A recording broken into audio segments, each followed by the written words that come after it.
How are you gonna stretch it? This isn't gonna hold for 11 days. The guy fucked a Girl Scout. A firefly girl. Guy fucked a firefly girl. I mean, what are you gonna do to hold that off? Excuse me, I just wanna get my veggie shake here. What do you think would hold it off, Mr. Moss? Nothing. I mean, you'd have to have a war. You're kidding. You're not kidding.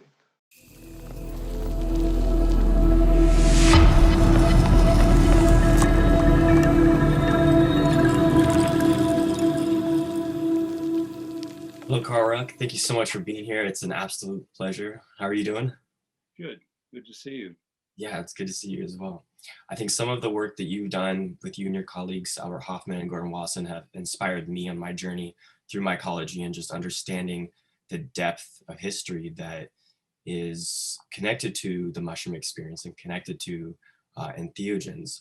And I think that's one of the things that I wanted to first talk about is entheogen. That's a term that you've coined, and I wanted to understand why entheogen and what about the term entheogen helps describe the psychedelic experience and what these substances can actually impart. Well, after we published The Road to Eleusis, I was approached, I think it was Jonathan Ott, to come up with a new term. He likes to make up new terms. You probably know he's written a book called Pharmakotheon, which is a term he made up, a god who is a drug, pharmakotheon.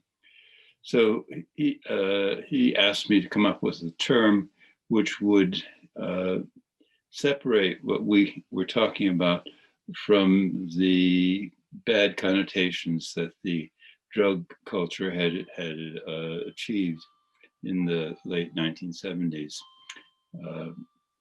Psychedelic almost works as a term, except that it's a misformation. It's supposed to mean that it reveals. The Greek second part is the verbal root to reveal. It reveals the soul, which is the psyche. And so psychedelic should mean that, but it has the wrong connotations of revealing psychotic states. And all of the formations with the psyche root in English have psycho instead of psyche, and so it should be psychodelic. And we didn't want that because you don't want to reveal craziness. And hallucinogen prejudges the experience as being a person lost and wandering. And so I put together two Greek roots. One, it came to me immediately. One is an adjective that occurs in Euripides' Bacchae to describe what a devotee of Dionysus, the god of intoxication and wine, became in the cult experience. And it's the adjective entheos. It means that you have the experience of the God dwelling within you. And I put that together with the verbal root that you have in hallucinogen and proposed entheogen. Strangely, it's taken off.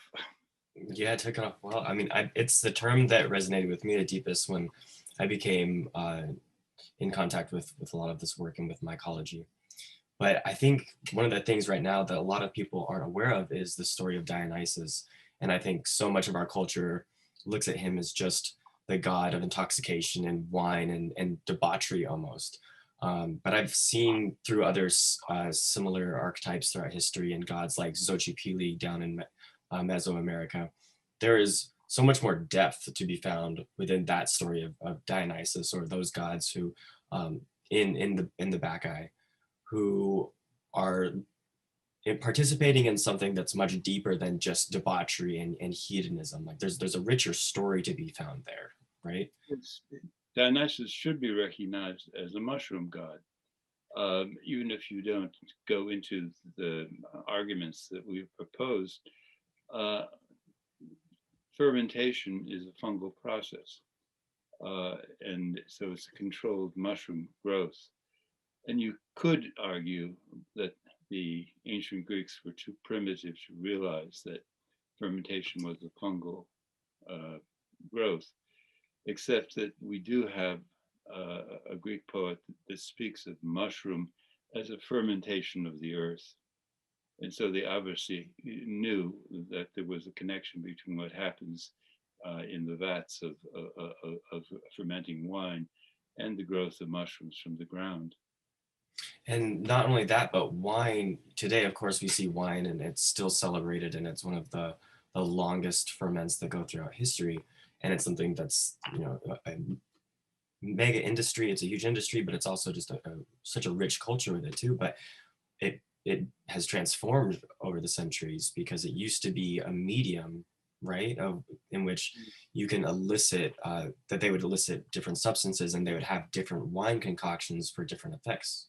Yes, wine was seen as a triumph of cultivation. The grapevine itself was like other wild vines, and in the Dionysian ceremonies, metaphors surrounding him, they're particularly named. They're wild vines that produce berries which are toxic.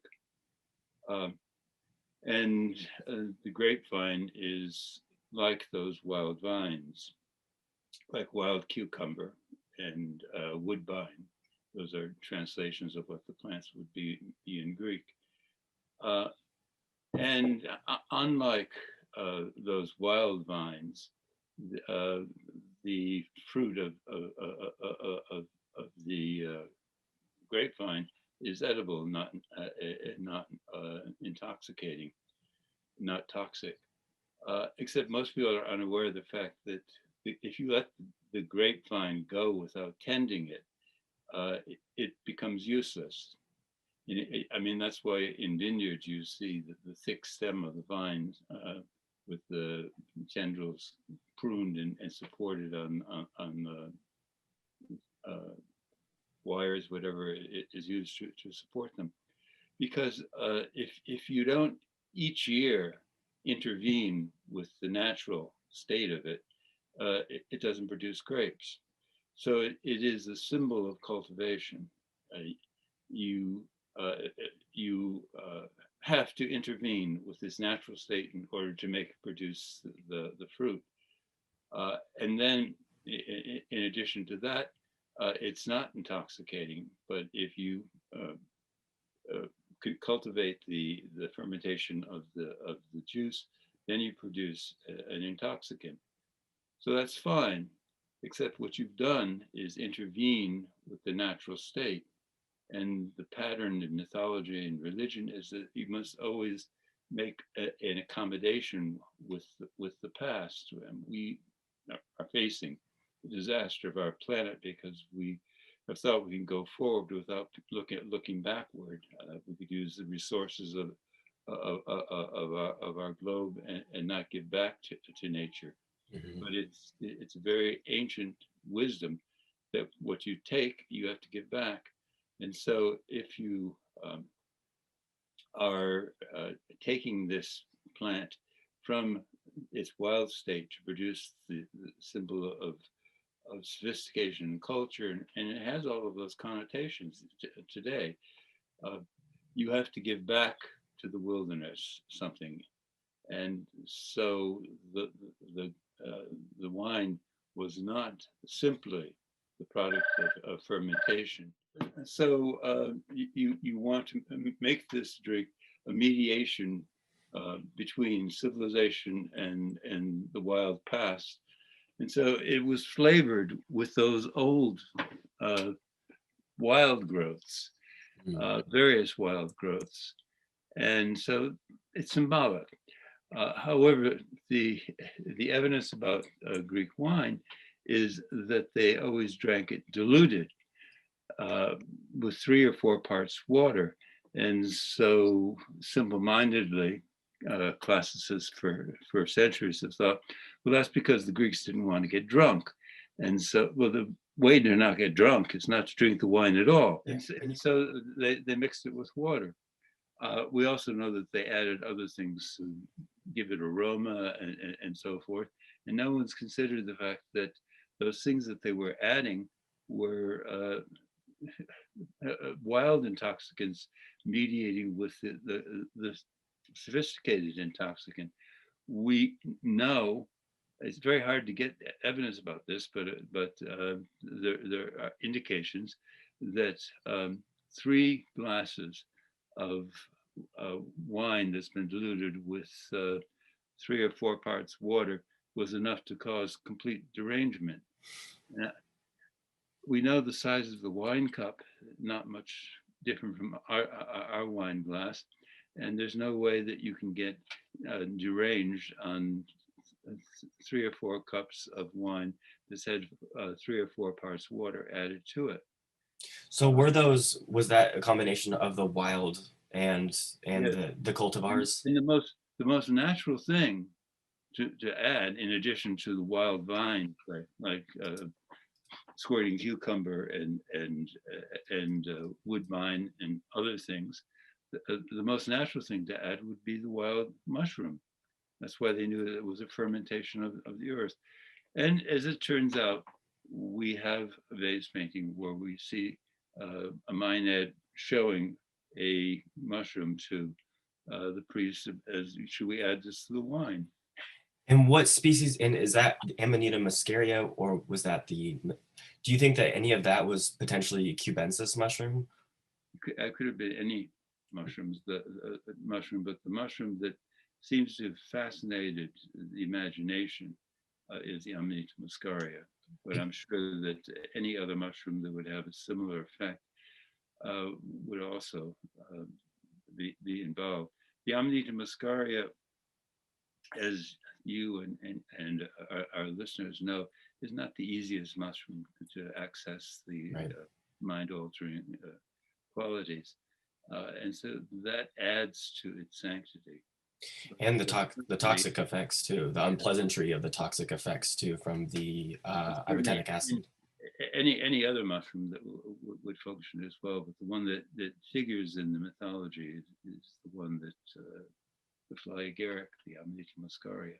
Well, I think it makes sense because it's the most noticed mushroom. It's the most notable mushroom. It just pops out. It's so clearly distinct versus other types of mushrooms you have to be very aware of. You'd have to really, understand what you're growing. Fairy lore and mythology all the time. Yeah. Yeah, absolutely. So, and I know it's interesting right now. I think there's even, I feel a shift in our perspective of the Amanita muscaria mushroom in general, because that's been the mushroom so much that has split. As I was reading your book, Sacred Mushroom of the Goddess, how Indo-Europeans had, our cultural perspective was split between microphobia and mycophilia, and how, that was really, really prevalent in Gordon Wasson and in his marriage, where he was this Anglo-Saxon who was like, don't touch any of the mushrooms, but his Russian wife was like, oh, are you kidding me? We're going to cook with these, and there's this gold, Yeah. And you know that you're dealing with something extraordinary when you have a substance which is too dangerous or too sacred to have a name, like the name of the Jewish Christian deity, Yahweh. Yeah. Yahweh, that's expressed in 4 glyphs, the Tetragrammaton. YHWH. Yeah. And we know that the safe way to pronounce it is Yahweh, or anglicized as Jehovah, but that's not the correct pronunciation. And it was a motif in mysticism to find the secret pronunciation, because if you can pronounce it correctly, if you name it, you own it. And so you must not ever pronounce the name correctly, because that would be blasphemy. And as a matter of fact, the same kind of magic occurs with the mushroom. Wasson noted that Valentina had some 40 names for the mushroom in Russian, and in English there were only 4. But all the 40 names in Russian are not its names; they're metaphors. It doesn't have a name, you describe it. And in English, we have no name. The four words that we use are all metaphors.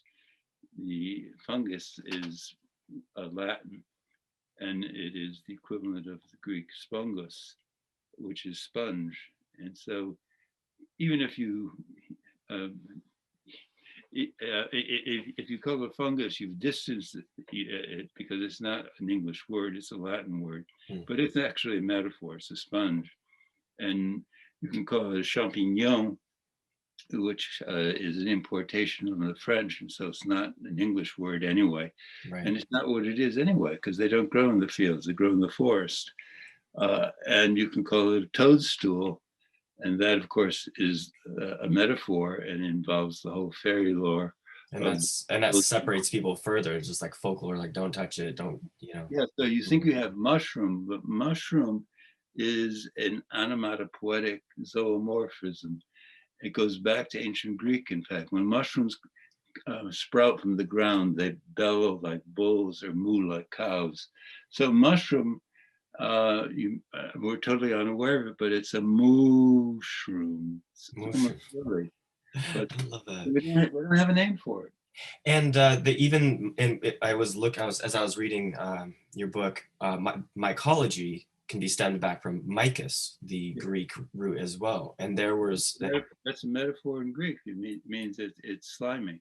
It's slimy. Okay, perfect. Right, as they are. I was fascinated by the metaphor of the bull and the mushroom and its connection to Zeus, and bull being a connection with Zeus, and the Greeks knowing that not only was it wasn't the storms that necessarily brought the mushrooms, but it was the lightning strikes, right? And that the lightning was a symbol of mushroom growth, and we know now today that actually that induces mushroom growth. Right? Yeah. Can you talk a little bit about that? I loved that metaphor. I don't think that they. I mean, I don't know. But they knew that the mushroom was a fermentation of the earth. They may have known something about fall of lightning and the availability of mushrooms thereafter. But it is significant that it was the transfer of this lightning of. One thinks of lightning as destruction, but it's a bolt, a flash of brilliance, it's illumination thrust from the skies, and then here you have it incarnate in the plant that grows where the lightning bolt strikes. And the way that the lightning bolt is portrayed in Greek art in the hand of Zeus is as a dumbbell pointed on both sides, which is what a mushroom looks like as it begins to sprout, and the stike pushes the base away from the cap. They're dumbbells, and that dumbbell configuration gets played out in Greek myth. The twin sons of Zeus, the Dioscuri, their symbol is this dumbbell. So it's clear that the symbolism of fermentation, mycology, and mushrooms extends so much deeper into our history than we've previously allowed for. And Yeah. I think that that's part of the legacy that I see you leaving behind, is actually helping us reconnect to that lost history. Like, Yeah. and that for a long duration, there was the beautiful school of the Eleusinian mysteries, which, if you don't know about the Eleusinian mysteries, please, look at that, Google it, please look at Carl Ruck's work, look at the immortality key. We're not going to dive too deep into that unless you'd like to, because I'd like to dive a little bit further. But what happened? So was it the rise of the Roman Empire that essentially looked at these pagan traditions and forced them underground, because it was already a secret school? So already it must not have integrated well within the modern framework of ancient society. But what happened with the dying off of the Eleusinian mysteries? Yeah, well, our listeners and viewers must be aware of John Allegro's work, and it's quite possible that Christianity is merely a version of an ancient cult in which the deity was an entheogen, and the Christian story, Christian myth. If you take the Christian story as a myth rather than as history, and it's really not difficult to take it as a myth rather than history, since Christ was born from a virgin.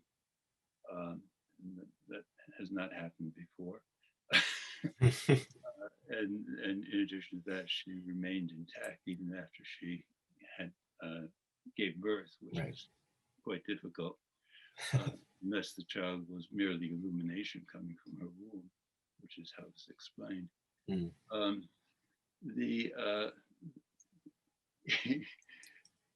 Yes, it's quite possible that the original religious experience, which has gone through many phase changes but remains the same story, is of a breakthrough from ordinary viewing of reality, to realize that the way you've structured the world around you is not the only way it can be structured.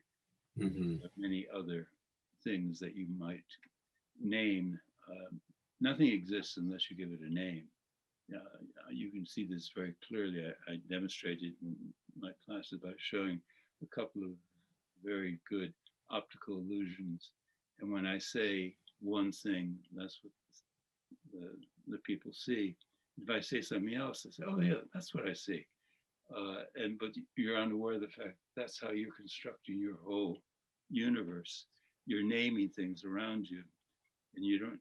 And if you had names for other things, or if you looked not at the object but the space between the object and had names for those things, you live in a different reality. That reality is infinite and determined by the mind of the beholder, the creator. Thank you. There's room for spiritual entities. Not that the spiritual entities have any greater authority as being real than anything else, but they're as real as the solid objects that you usually identify. It seems like that's some of the most difficult concepts to grapple with right now, because we see the integration of psychedelics through the framework of the scientific model. And then you have scientists like Rick Strassman, who administered intramuscular DMT, and all of his patients were like, we were communicating with entities. And he's like, okay. And then in time after time, he had to record the subjective findings of people interacting with entities. And it seems like that is not only one of the most common experiences within these entheogen substances, but it's some of the most difficult concepts for us to grapple with as a society. And right now, the way that psychedelics is being integrated into society is through the scientific framework. It's that it helps treat PTSD and trauma and all of these different ailments. So it's coming in through the medical framework. But what I think as humans are really in need of is reinvigorating our sense of the mystical experience and our understanding of what's actually happening and what reality actually is.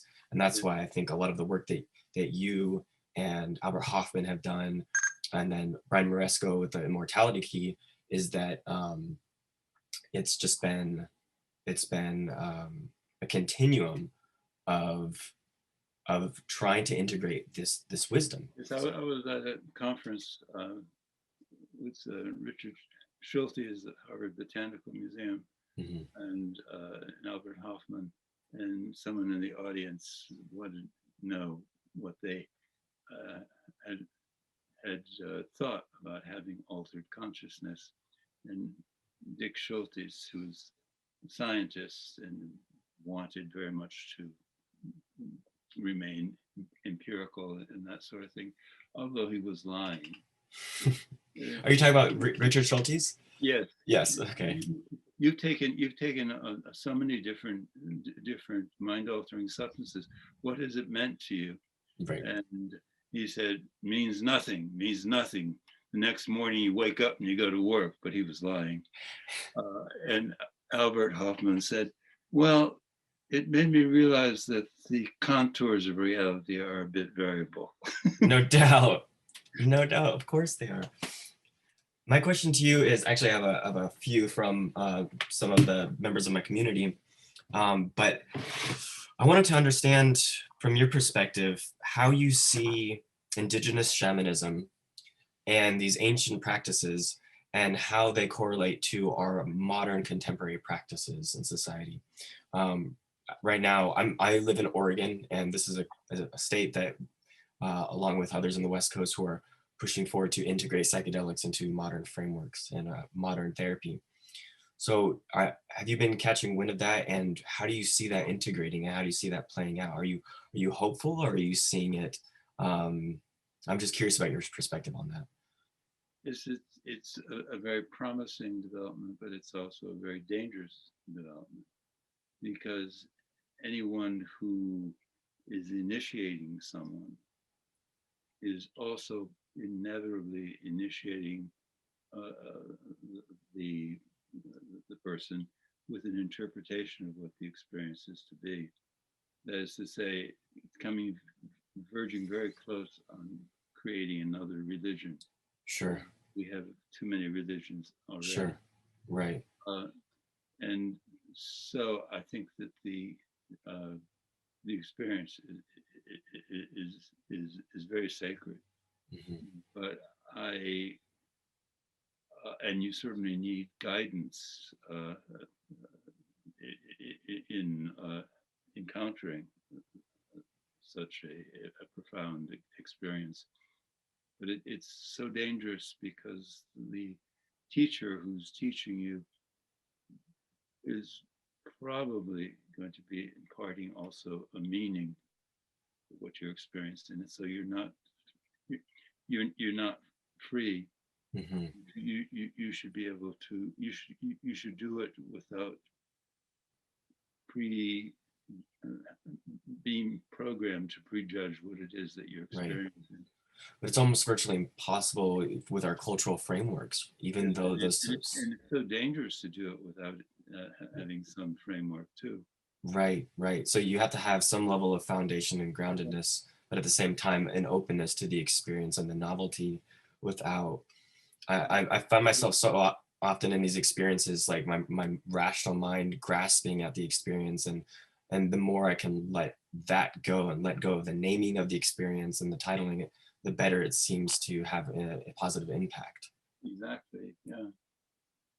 It's a tough thing to grapple with, though, because we have so much information coming at us at all times of like what there's a narco-tourism industry, as everyone knows, and that is a convenient way to have the experience, but you have to be careful that you're not going to buy into the interpretation of the person who's initiating you. Yeah, so there's a distinct line between guide and guru, it seems like. Yeah. But it's interesting too, because if you look at ayahuasca ceremonies down in South America, something like that, you would really, like, the amount of guidance and support needed for a ceremony of that caliber seems to be very, very profound. Like, you would really, really need someone who understands that level of dimension. Yeah, there is value in having someone who comes from a culture that has encountered this for centuries. They have procedure and an interpretation, and it is a safe way to experience it. But one has to be careful not to then have a religious conversion. Sure, absolutely. And then cults begin, and then it starts all over.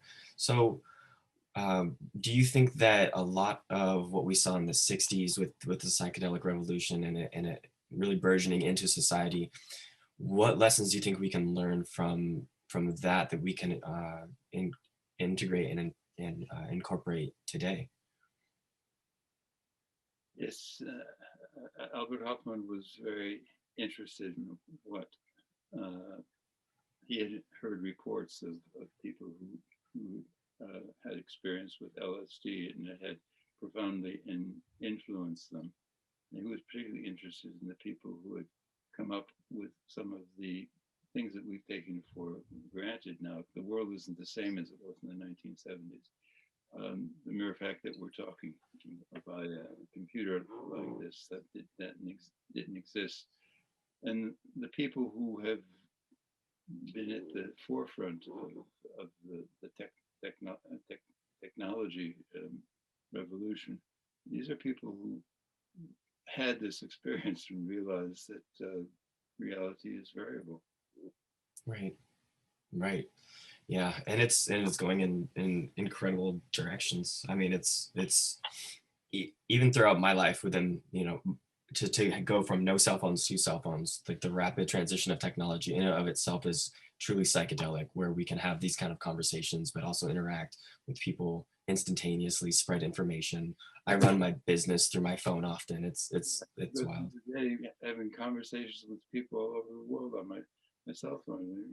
You don't even think about it, but these people aren't here, but they might as well be here. Absolutely. Yeah, it's wild.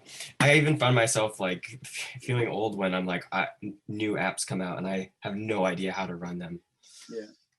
So one second. Sorry about that. My recording just stopped. One moment here. I'm new to I think it's funny that technology just kind of like, as I was talking about it, just disrupted. Sorry, sorry. That's a good irony, isn't it? That's in the machine. Yeah, no doubt, the zeitgeist. Yeah, I have my audio recording here and I'm going, okay. Anyway, so thanks for bearing through that. So I have another question. What do you think are some of the lessons as throughout your studies of understanding the ancient practices of the mystery of Eleusis? What are some of the lessons that you think we can incorporate now? What are some of the lessons that they understood, that they knew, that seemed to help guide them through reality, that we could potentially better understand or get into better contact with? One of the initiates summed it up: you learn how to live your life better and to die with better hope.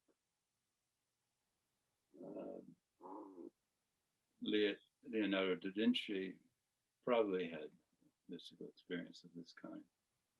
And he said that the art of living is, he thought he was looking for the art of living, but actually it was the art of dying. And could you go into a little bit of detail of what you mean by the art of dying? Well, it may mean that you don't die.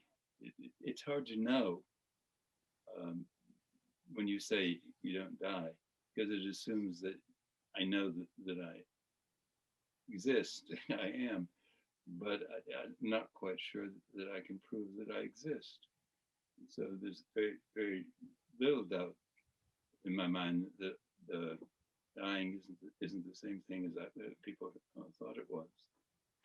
And the lessons from things like the immortality key is that the psychedelic experience seems to be the experience of death and rebirth.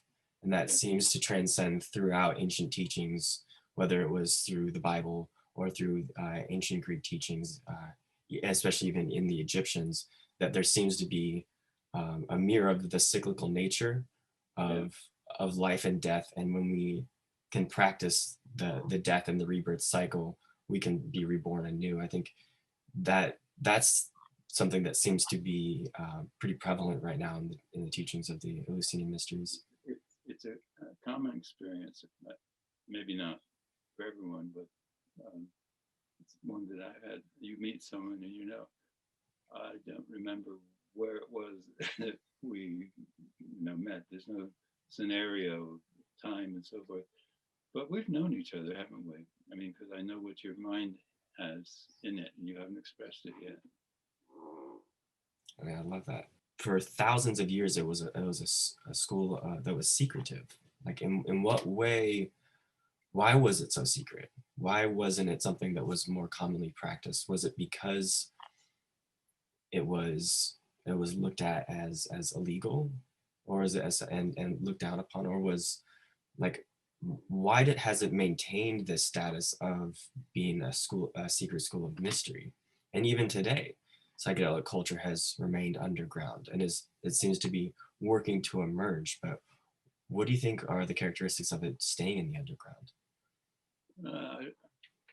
It's hard to know. Certainly,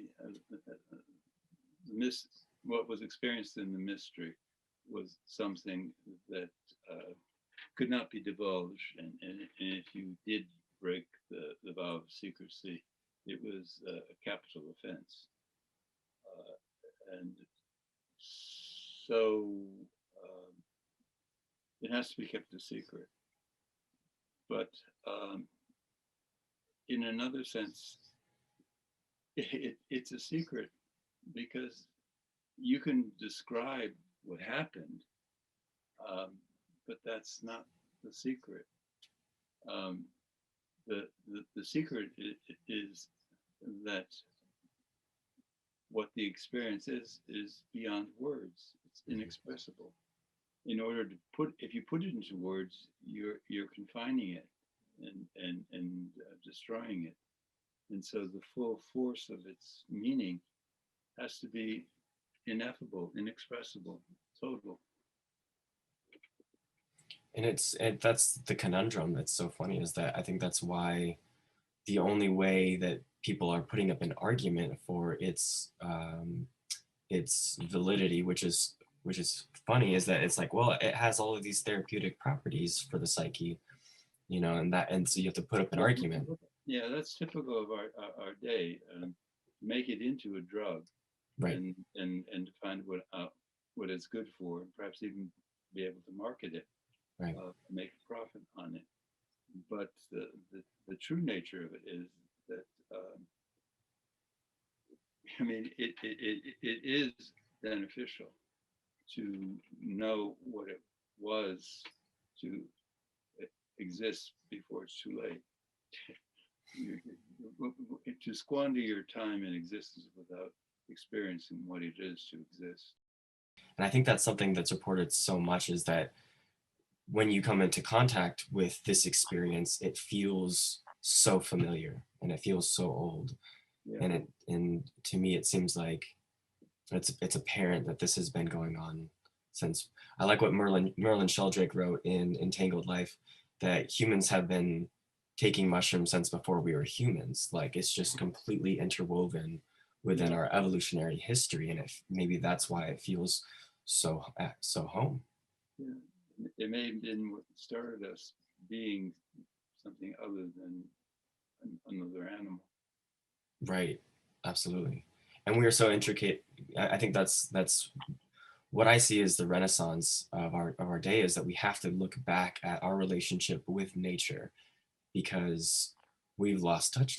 And in finding and in contacting these entheogens, we actually begin to realize the sovereignty of nature, and realize that we are so intricately interconnected to it that that becomes the ecological message of, well, what are we doing here? We actually have to make sure that this is our homeland. We have to take care of this as best as possible. And that seems to be the ubiquitous theme throughout so many of these different experiences too.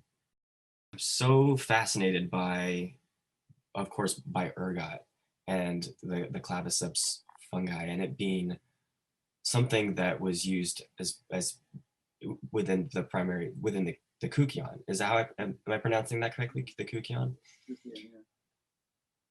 And so I'm actually curious about the details of the extraction process with the ergot. And I think you mentioned it briefly on Jordan Peterson's podcast, but I was curious if you would dive into that a little bit with me. Yes, there's no doubt that the complex of toxins produced by ergot contains substances which are very similar to LSD, which LSD is not a natural substance, but LSA and similar toxins in ergot produce an experience like LSD. The problem is how to access it, because it occurs in the ergot together with some 200 chemicals, some of which are very toxic. And so a method has to be found to extract the one that would be safely visionary, mind altering. And Albert Hoffman, apparently, we just don't know. The evidence that he gave to Gordon Wasson and me was that he just a water solution of ergot extracted LSA, and he should certainly know what a psychedelic visionary trip is like, since he discovered it. And in his opinion, he had an LSD experience. But when Gordon Wasson and I tried the substance that he sent to us, we didn't start by soaking ergot in water, but we had a chemical extract. We did not experience anything. Was it an alcohol extract? I don't know how Albert extracted it. It should have been just by water. Oh, but what did you use? He sent us the chemical LSA itself, I believe. Oh, I see. It came as a pill that he had made. We assumed that the next morning we read his letter, and he described that he'd had a visionary experience, and we had not. We assumed that he had not sent us a sufficient dosage because he was a small person, large.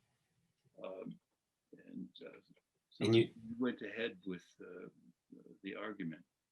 But since then, I've worked with Peter Webster, who's an amateur chemist, and he has proposed, and I think he's correct, that if you have an alkaline solution instead of just plain water, that you can extract LSA from the ergot complex.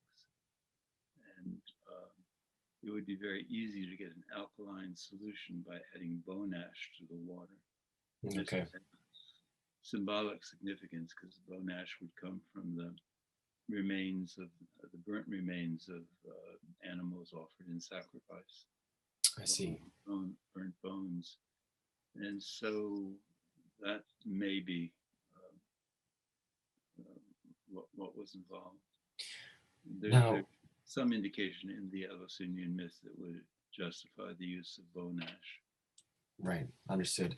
So would, if do you think that, just intuitively speaking, an experience such as LSD compared to an experience such as a derived form of, or an extracted ergot, do you think those experiences would be comparable? Or do you think that you would find a different experience from something like an ergot extraction? It must have been, first of all, it's quite clear that a vision was induced. Something was drunk and a vision was induced for a large group of people, several thousand people at the same time. And you can't do that by humming or drumming or whatever other means you want to use. Something was drunk and then something was seen. We know what was seen because a Greek poet described it safely. In the Hall of Initiation, you will see the stars and the moon dance. Well, you can't see the stars and the moon dance in a building that has a roof unless you have left your body and have gone to the edge of the cosmos and are dancing with them. It's a poetic description, obviously, but that, so it is an intense visionary, ecstatic experience. And the Greeks did not have any laws against taking drugs. You could take any drug you want, except you could not profane the mystery. And so you could have smoked or eaten cannabis. They knew about cannabis very well. They knew about opium and mandrake, and all those things were available, and with correct pharmaceutical knowledge, you could combine them so you would have a pleasant experience. They were not illegal. But there was something about the Eleusinian experience that was so intriguing that we know that people were doing it illegally, profaning the mystery in order just to have the the high, the experience without the religion. They were doing this with dinner guests in private houses. Okay. And when it was found out, some were put to death because it was a capital offense. And those who could when it ran in order to avoid the death penalty. So it had to be something that was superior to other forms of altering consciousness. And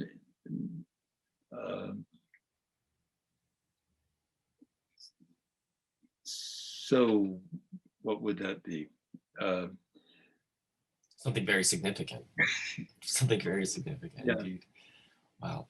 So there was taboo even in the... Anyone who's had an LSD experience knows that is really a totally devastating experience. Devastating is an interesting choice of words, though. I would agree with that. Devastating to the ego. It destroys who you were and gives you an opportunity to be someone better. Yeah, I believe that's similar to the death and the rebirth, ego death and reconstruction of yourself and reconstruction. So one of the things that I found fascinating were that so many of our revered philosophers from ancient Greece were known to be initiates within the Eleusinian mysteries. Yes.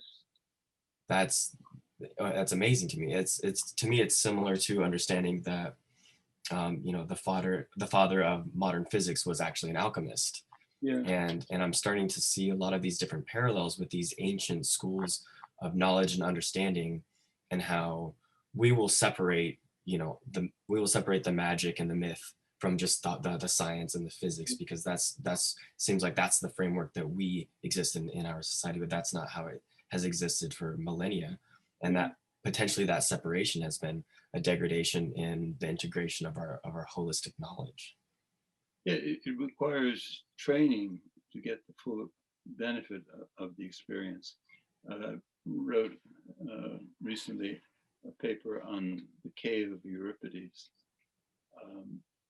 There's a cave on the island of Salamis, which is definitely associated with Euripides. His family had a farm on the island of Salamis. And we know that it was associated with him because in the Roman period, it was a place where tourists would go. This is the cave where Euripides wrote his plays. There's a fragment of a cup, not from the time of Euripides, but from the Roman period, obviously a souvenir with the name of Euripides on it, found in the cave. But the cave is dark. He's supposed to have had his library there, and that's where he wrote his plays. But it dark and confining, goes deep into the ground. It's been in use since Neolithic times as a sacred place. And it's no place that you would write a play. It's wealthy, and they had an estate on the island. He certainly had a decent room in the family estate where he wrote his plays. You don't write in a dark space, dark, confining, terrifying space. You have to squeeze between a narrow cleft in order to enter into it. But we do have traditions about what he did there. He consorted with the muses. He had sex with muses. Well, you don't have sex with muses because they exist in another dimension, but you do experience mystical communion as orgasmic union with spirits quite often. And so what he did and as a poet of tragedy in the service of Dionysus, he had the training to know how to channel this experience. What he did in the cave was get the inspiration, the vision that he then produced in the plays. No, and so what I mean by that is, obviously, if you have the correct training, the experience produces that kind of interpretation.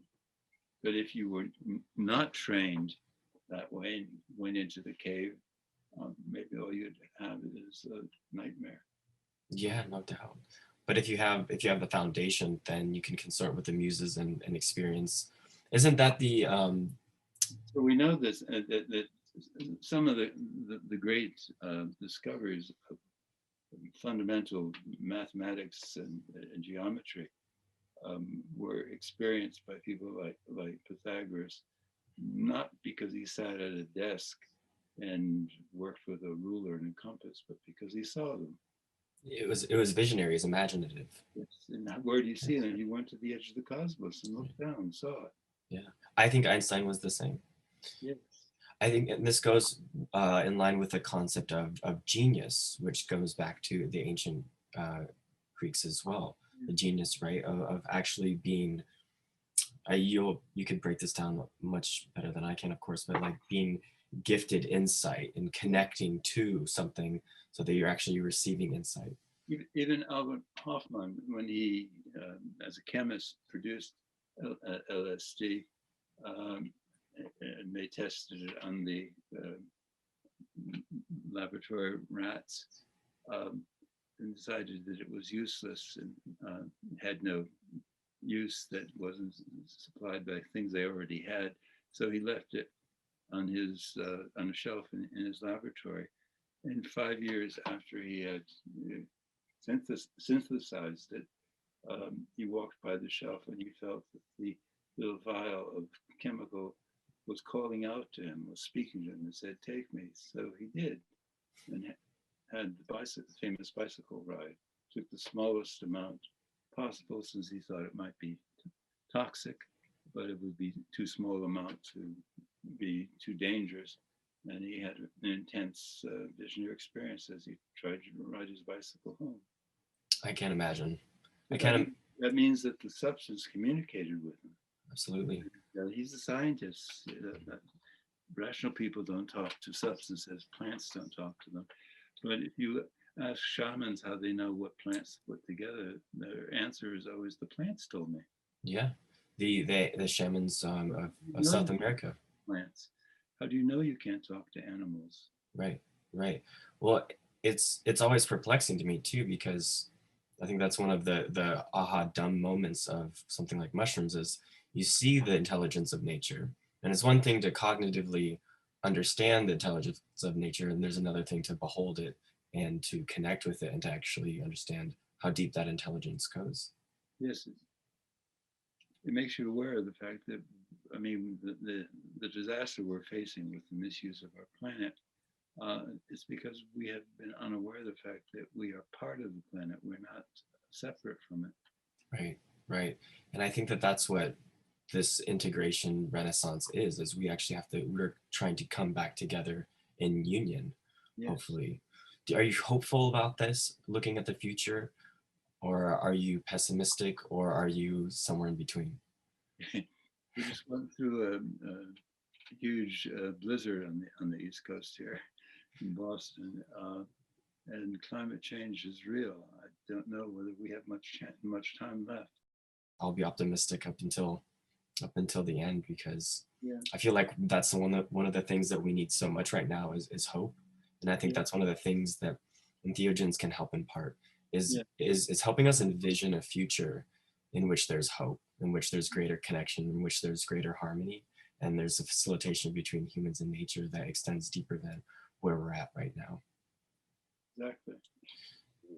That's part of my small mission that I am, and I'm only 3 years into it. But one of the things that I actually wanted to pick your brain about is the goddess Persephone and the goddess Demeter. And I know there's Persephone, Demeter, and then Hecate, and they resemble the 3 stages of life. But it's interesting, and maybe this is not a correct connection here, but it seems like in the entheogenic experience, there's the connection with Mother Spirit or Gaia, something like Persephone, or with ayahuasca ceremony, Pachamama. Are these the same? Do you believe these are the same experiences, but just translated through different frameworks? Yes,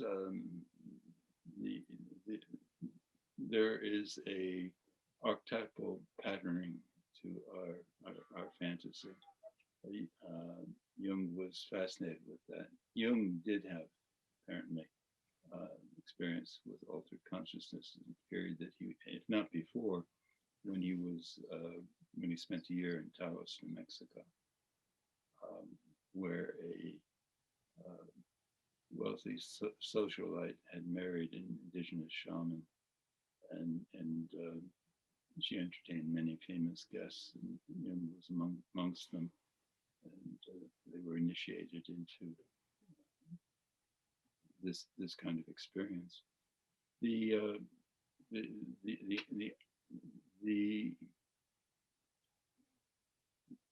underlying patterns of fantasy that we as humans are programmed with are, as Jung suspected, a reflection of a deeper truth and reality, which is our relationship to the totality of consciousness that resides in the perfect workings of a cosmos.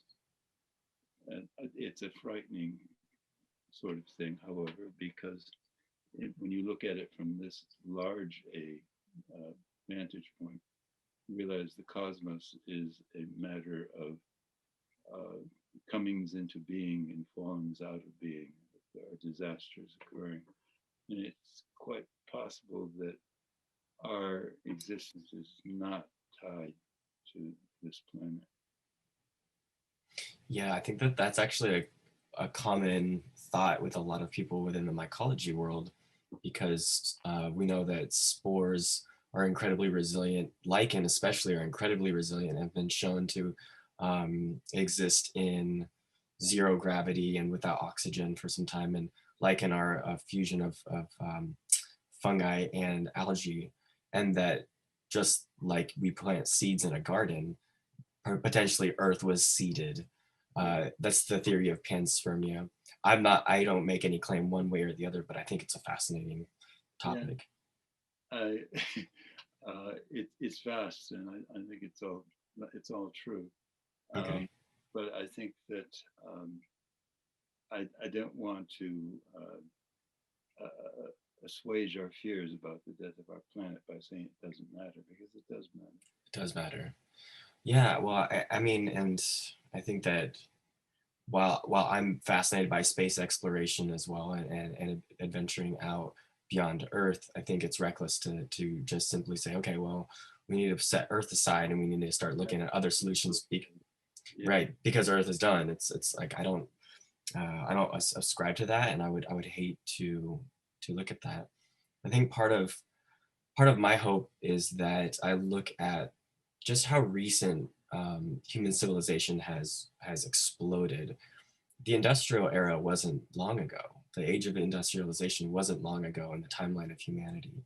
And if we're already becoming more and more aware and more conscious about our effect of the Earth, potentially these global events such as COVID-19 and the weather patterns can help us reshift our focus, and potentially through the wisdom of entheogens, we can actually begin to tap into greater wisdom and knowledge of what it's going to actually take to form a better future. Yeah. I mean, computer assisted intelligence. I mean, it's a tool. We used to use a pen. Now, and that was a great advance. But now with computer-assisted knowledge, intelligence, it's just incredible the sort of things that we can discover and do. Yeah, it's absolutely fascinating. Let's see. I want to see something that I've written. I could try to find where in my computer I might have still a copy of it, but it's tedious. Instead, I do a Google search and just download it. Right. Yeah, and the access to information is incredible. But it's interesting too, because it's also led to so much like overwhelm. Like for the first time, we have people my age and younger who have so much access to information, and we're getting bombarded with it. And maybe we don't have the framework to actually integrate all of it. And we're, I think the most recent pandemic was a good sign of that, where just like there's so much information. How do we make heads or tails of what's going on? And yet it's still a tool, but it's almost like the responsibility of the individual is at a much higher level because of that. Exactly, yes. Yeah. So I wanted to actually switch gears, and I'm fascinated with Roman history, and I wanted to get your take on. You mentioned that it seemed like the Eleusinian mysteries transitioned, and as Christianity began to expand, a lot of the sacraments and symbols flowed into those teachings and into that religion. But a lot of the Greek gods and mirrored the Roman gods. The Roman gods mirrored the Greek gods. And so were the Eleusinian mysteries in tandem with Roman society, or had they already been suppressed at that point? And do we have any evidence of Roman practices that were similar to the Eleusinian mysteries? So the Eleusinian mysteries survived the assimilation of Greek culture into the Roman Empire, and so they were flourishing during the Roman period. But the Romans were from similar, more ancient cultural stock. They were both Romans and the Greeks are Indo-European. Their languages are similar, but not mutually. But by the time they can confront each other, they're not mutually comprehensible. But they are evolutions of an earlier language, which was once a unified language, a hypothetical, more ancient language. And so they had similar cultural traditions. The Romans, for the most part, when they encountered Greek culture, saw a culture that had fully flowered, and their own traditions were rather provincial. And so they espoused Greek culture, equated what they had with Greek, which was easy because they really were the same, but they were finally now equated. But they did have their own more native traditions, which they also preserved. And amongst these were the people that they considered experts in wizardry and so forth, probably remnants of the pre-Indo-European inhabitants of Italian lands, Italian peninsula. These were the Etruscans, and so they had a tradition of Etruscan knowledge and wizardry and secrets and things of that kind. It's fascinating. So then if we can dial time back a little bit before, I'm fascinated with ancient Egypt, and do you have any awareness of ancient Egypt specifically practicing with mushrooms? Or because we know that ancient Egypt had such an influence on ancient Greece as well, and that some of the alchemical practices most likely flowed from Egypt to Greece.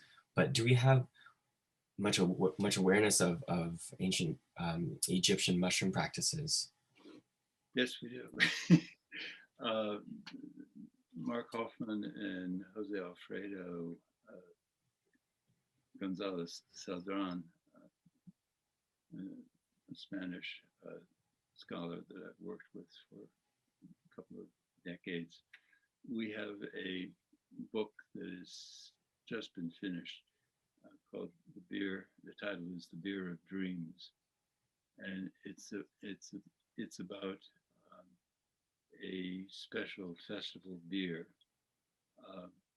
which was spiked with something that made it red, so that it's supposed to represent the blood of primordial people. And it was drunk, highly intoxicating on the festival.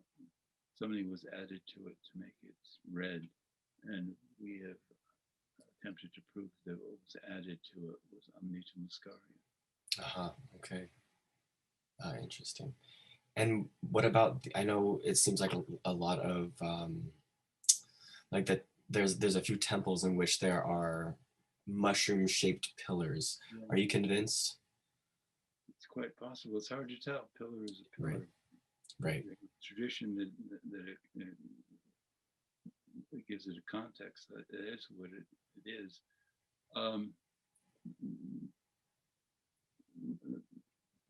Many of our listeners probably know about Puharich, who was a parapsychologist and had a group of people who met to investigate paranormal phenomena, and they were intrigued. But one of the members was of the group was a New York socialite, and she handed a Dutch artist a cartouche, which was supposedly belonged to an Egyptian queen. And when he touched this antique, he went into a trance. And he was an artist, but he had no training in Egypt. And in his trance, he suddenly remembered that he had another persona. And he revealed that he and the socialite who gave him he had known her before in Egypt. And he revealed that they were involved in a mushroom ceremony with the Amanita muscaria. Since she was a member of this paranormal investigating group, Puharich, she reported it to him, and they experimented with Harry and took down his remembrances. And so, of course, that is, can't use that as evidence because that's crazy, that's paranormal. But there was no reason why he would have those remembrances, but of course it's totally phony. But assuming that maybe it wasn't totally phony, we have tried to show that, as a matter of fact, what he revealed is justifiable on other evidence. It's fascinating when you start looking that far back into history. There's something about like the palpability of it. I had the pleasure of actually visiting Greece and going to Sparta and seeing these sites. Yeah. When it was actually during the time when the Athens rioting was happening, the Athens protests. Yeah. But what struck me was just the palpability of the place, and that there's you could feel the history of Greece. You can feel it there. Yes. And it's to me, how vacant of a tourist location it was is testament to our focus on it, and that we need to reshift our focus back in order to learn some of the lessons moving forward. Yes. And I think that's why I'm fascinated by the work that you're doing. I'm fascinated by, of course, the road to Eleusis. And it must be, I think one of my questions is, do you feel as though, because you and your colleagues put forward this tremendous thesis, the road to Eleusis, at a time when you faced ridicule and you faced a lot of scrutiny, of course, in academia, especially because a lot of our knowledge that we have of those ancient practices was not so widely available. Yes. So you're truly a pioneer. But now, several years later, do you feel like your work is becoming more vindicated, or do you just feel like, yeah, I've known this the whole time, like, welcome to the club? Yeah, it's amazing. There's new evidence confirming what I been saying for these many years is in fact correct. Right. What do you think is the most vindicating piece of evidence that you're aware of, or several pieces of evidence? Well, Brian Moresco's immortality key. This is research that couldn't have been done 25 years ago. Now, if you use your computer and you put in ergot and Greek religion, which is the sort of thing he did, and he came upon something that he would have been totally incapable of knowing about, that Enriqueta Pons, an archaeologist in southern Spain, has excavated a site where a mystery religion similar to Eleusis, probably a local version of the international cult, was performed, and there was a drinking vessel, small drinking vessel, so just a little dosage of something, and it tested positive for ergot residue. But I mean, so it seems like a confirmation of what I said 25 years ago. But and again, it's a result of our evolving technology, because 25 years ago, I could never find that Enriqueta Pons, in writing in Spanish and Catalan, had discovered this. It was not something that, and in addition to that, comparative cultural work is so much easier, because you're not confined to your discipline anymore. You find the computer can put you together with work of people who are not in your field, who come upon similar ideas. Right, and that's what it has to take. It's the cross integration and the cross. I mean, that's what science is, right? Of sharing ideas to build an overall framework. What are you excited about in your field right now, and the furthering of the research being done to uncover the secrets of the mystery of Eleusis? Or are you excited about what's going on currently in modern history? Or where do you feel like there's more threshold to be pushed? I think that we have to continue the suggestion that John Allegro made in Sacred Mushroom of the Cross, that there have been cults within Christianity over the centuries that have known about a psychoactive sacrament, that what is celebrated as the Eucharist in the church is what was once a psychoactive sacrament, like Eleusis, and that it was still practiced that way in certain secret cults within Christianity, and probably still practiced that way today. And so the further uncovering of the mystical sacraments within Christianity can help us piece together the lineage from the Eleusinian mysteries as it flowed into Christianity and as it comes today. Yeah, but then of course the most important part of the work is to make people realize that the nature of reality, as they have determined it, is variable. Right. Understood. It's beautiful. Thank you so much for your time today, Carl Ruck. Good talking with you, Jonathan. Yeah, great talking with you. I really, really appreciate it. This is a great kickstart. I mean, I'm starting my podcast on this episode, and yeah, I would really love to stay in contact. If there's anything I can do to support your cause, please let me know. Sure. I'll be happy to point people to your book. I'm currently reading it right now. It's called Sacred Mushroom of the Goddess, Secrets of Eleusis. Of course, there's the road to Eleusis, but is there any other work that we can, any other ways that we can follow you and some of the work that you're doing? written so much now. Everyone will find it if they just look on the web. So.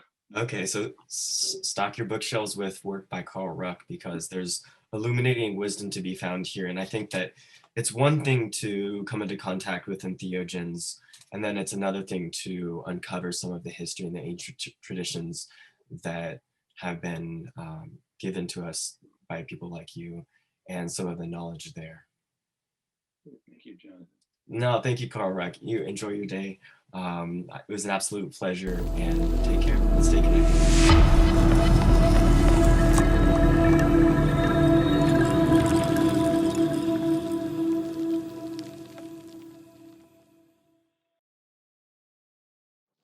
Oh, God. What do we do now, huh? Huh? What do we do now, huh, boy producer? Huh, Mr. Winning Emmy, social conscience, whale shit, save the rainforest, peacenik commie, fucking hire a convict shithead? Huh? What do we do now, liberal affirmative action shithead, peacenik commie fuck? What do you want to do now? This is nothing, piece of cake.